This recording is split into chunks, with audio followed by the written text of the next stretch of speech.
ടോയ്ലറ്റിലേക്ക് പോവാം. ഓ, അന്നേരം ടോയ്ലറ്റിൽ പോകുമ്പോൾ കുറച്ച് കാര്യങ്ങൾ ശ്രദ്ധിക്കാനുണ്ട്. അത് ഞാൻ എന്താന്ന് പറഞ്ഞുതരാം. തല മറക്കുക, ദിക്കറുകൾ ചൊല്ലുക, ഇടത് കാൽ വെച്ച് കയറുക, സംസാരം ഒഴിവാക്കുക, ആദരിക്കപ്പെടുന്നവ മാറ്റിവെക്കുക, ഖുർആൻ ദിക്ർ പോലുള്ള കാര്യങ്ങൾ മാറ്റിവെക്കുക, പുറത്തിറങ്ങുമ്പോൾ വലത് കാൽ മുന്തിക്കുക.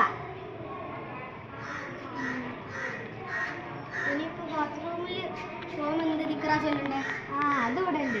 ബിസ്മില്ലാഹി അല്ലാഹുമ്മ ഇന്നി അഊദു ബിക മിനൽ ഖുബുസി വൽ ഖബായിസി. ഈ ബാത്റൂമിൽ വരുമ്പോൾ സുബ്ഹാനക അൽഹംദുലില്ലാഹി ലദി അദ്ഹബ അന്നി അൽ അദാ വആഫനി. ഈ ബാത്റൂമിൽ കഴുകി കഴിഞ്ഞാൽ അല്ലാഹുമ്മ തഹിർ ഖൽബി മിന നിഫാഖി വഹസിൻ ഫർജി മിനൽ